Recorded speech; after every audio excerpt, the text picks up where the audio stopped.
Casey James.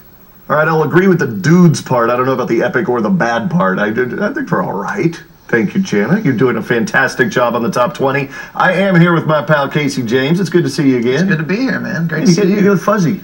I know, yeah. I forgot where my razor was. The hardest working man, I believe, on the road, and not just post-Idol, but pre-Idol, and ever since you picked up a guitar. I mean, your work ethic is unbelievable, and it's showing up on the charts.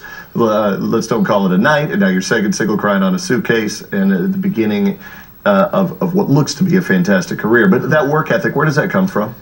You know what? Growing up, watching people around me work very, very hard, and for a lot less things than I've got right now. So I'm always very honored that I have the opportunity, and because of that, it makes me wanna honor the opportunity. It makes me want to work really hard, and I just feel lucky to be able to go out and do what I love to do.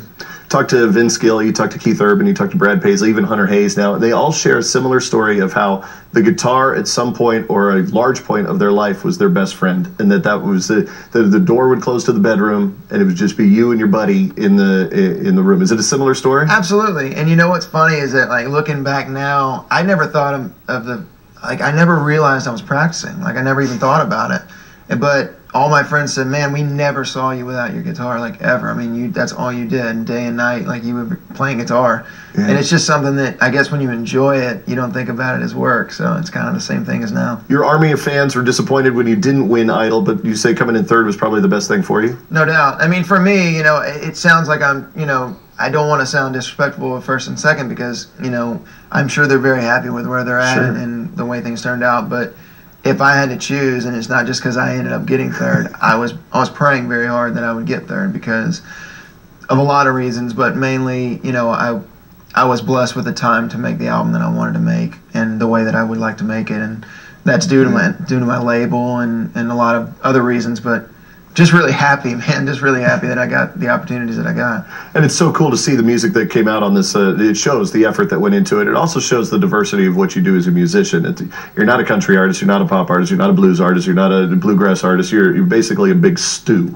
I like that. That's exactly what I am. That's exactly what I am. I feel that way. I mean, and I grew up listening to all those different things. So, I mean, it makes perfect sense that my music would come out sounding like that. And I try not to, I try to just be myself and let it happen, and that's what it comes out as. So luckily there's a place that it can go. And it's stuff that we didn't get to see on Idol.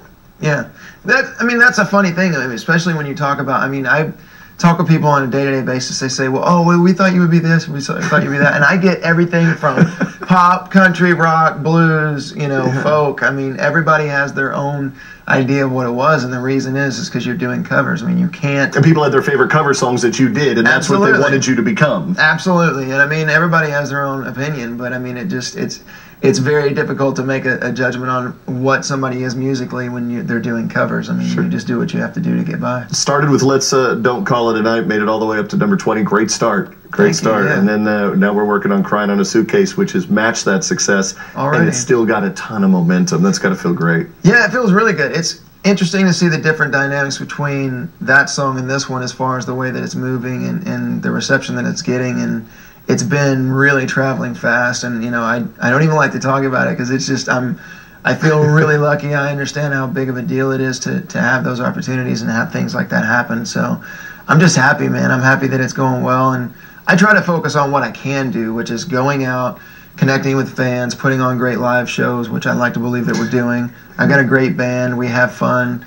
And just making personal relationships, that's what I can control to a certain extent. Sure. The rest of it is in God's hands, so I just leave that to Him. All right, maybe you really are an epic bad dude. This is Casey James.